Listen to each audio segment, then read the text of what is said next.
Well, hello everybody. Welcome back. Today we're going to talk about arcs and chords in circles.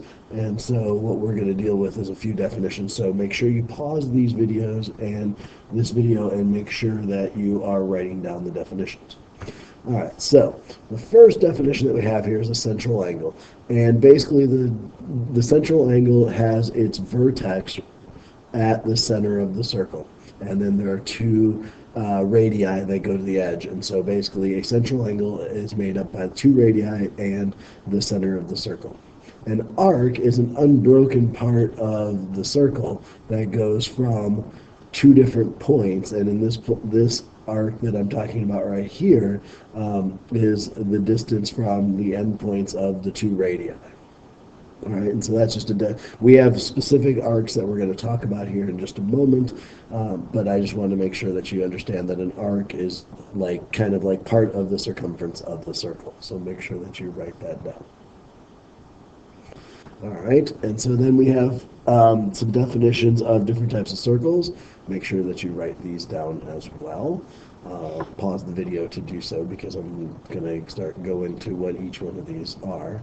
All right, so we label minor arcs. Minor arcs are an arc that goes from the central angle and it is less than 180 degrees. So a minor arc is less than 180 degrees. So less than 180 degrees. A major arc is an arc that is greater than 180 degrees, and a semicircle is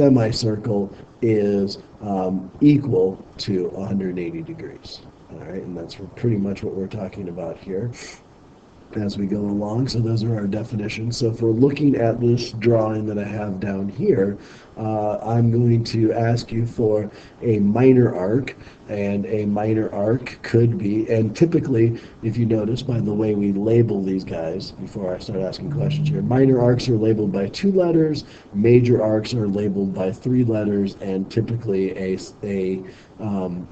semicircle will also be labeled by 3 letters.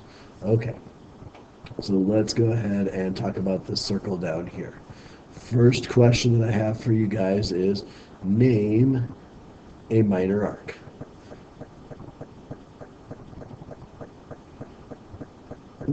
Name a minor arc. If I'm going to name a minor arc, well, one minor arc that I would label, which would be a nice easy one here, would be arc AB. And arc AB is a minor arc. All right. What is about a major arc? So if we're going to name a major arc,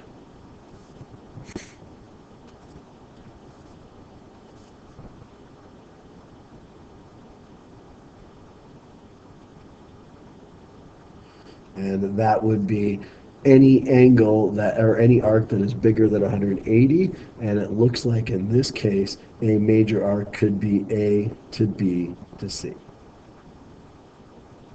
All right. We don't have anything that goes through the center of the circle that is a diameter, so we have no semicircle in this one. All right, moving along, talking about adjacent arcs. Adjacent arcs are just 2 arcs that are next to each other. We have an arc addition postulate that says if you take 2 arcs that are next to each other, 2 adjacent arcs, and add them together, you get one bigger arc. And that's like our segment addition postulate from way back from the beginning of the year. All right. Now remember, these arc lengths are going to be measured in degrees, and they are measured in degrees by their central angles. All right. So make sure you pause the video and get this written down. All right. So we are going to use arc addition to find CDE. So C to D to E. That's where we're going. So when we do this, we are going to add the arcs together. And so what arcs am I going to add together?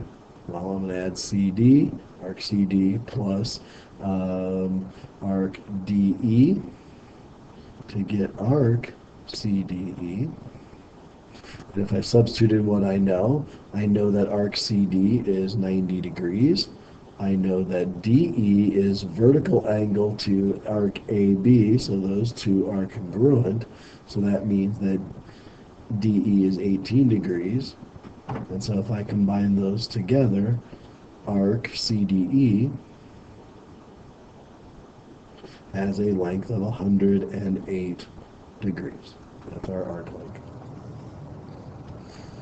So then we talk about congruent arcs, and congruent arcs are when the angles, the central angles, are the same. So that would get us congruent arcs, which makes the chords the same length. The other way to talk about this is if the chords are the same length, then the central angles are the same, then the arcs are the same. And if the arcs are the same, then the central angles are the same.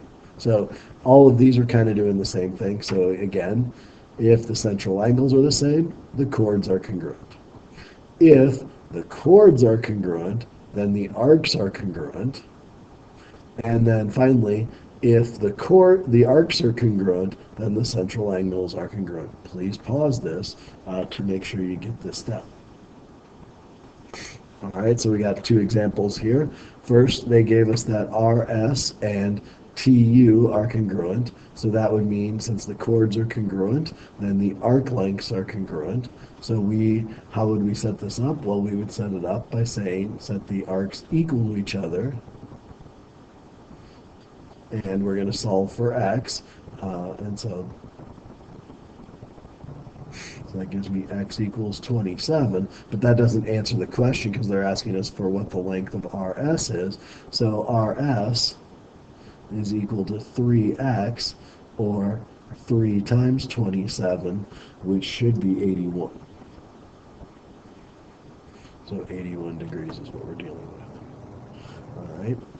For the next example, it says circles B and E are congruent, so they basically have the same radii. Arc AC is congruent to arc DF. So that means that by our postulate, that the theorems that I just gave you, that if the arcs are the same, then their central angles are the same. So we want to find angle DEF. So I can say the measure of angle DEF is equal to the measure of angle ABC. Let's just grab my angle symbol there. Angle ABC. And so, knowing that, we can substitute in what we know, that DEF is 7y minus 43. That's a 4, not a 9. 43. And then the ABC is 5y plus 5.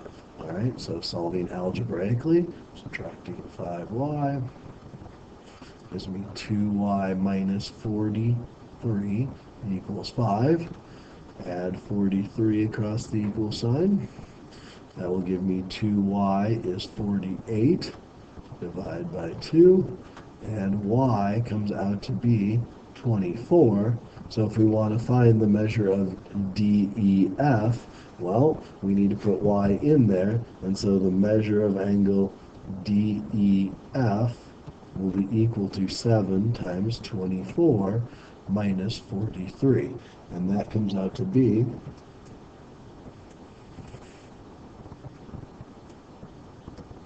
comes out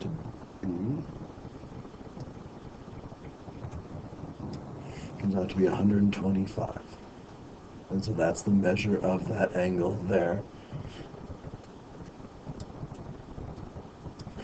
which ends up giving us 125 for that. All right, then we have another two theorems that we need to get down, and we're talking about in a circle, if the radius or the diameter is perpendicular to a chord, then it bisects the chord and its arcs. So if we have the radius perpendicular to this chord, then that means that EF and E bisects EF, and so that would mean that this piece here is congruent to that piece, and this arc is congruent to that arc. Likewise, if we know that the chord is bisected, then we know that we have a 90-degree angle, or it is a diameter. The other option is these guys could be congruent to one another, and that would also give us this 90-degree angle for the diameter as well. So in a circle, the perpendicular bisector of the chord, or in this case, is the radius, or it's the diameter. All right, so keep those in mind as we do these next examples. All right, so we want to find BD. So BD is this length right here. We have this radius that is meeting at a 90-degree angle, so I know that this thing is bisected. I know the distance from A to C is 3, and from C to E is 2. So the question is, how am I going to find C to D? Because that will then double to get C, give me D to B. So I know that BD, the chord, is equal to BC plus CD. So if I can find, and I also know, since this guy is perpendicular to this chord, that I know that BC will be equal to CD. That's the theorem that we just had. So if I can find one of these two, then I can find the length of BD. Well, this dotted line was drawn in here, partly because I know that I have a 90-degree angle, and so I'm going to use Pythagorean theorem to help us find the length of CD. Well, I know the radius is 5, and therefore this length from A to C is 3. So I'm basically looking at a triangle. I'm looking at a triangle that looks like this, with a right angle there, 3, 5, and I need to find that length there. So 3 squared plus x squared equals 5 squared. 9 plus x squared equals 25. Subtract 9. Solving algebraically, x squared comes out to be 16. So x, if I take the square root of 16, comes out to be 4. So that's the length of that piece. That's the length of CD. So CD is 4. So BD is going to be, since these guys are the same, and this one's 4, that one is 4. So I get 4 plus 4, and BD equals 8. All right, and this concludes our video for today.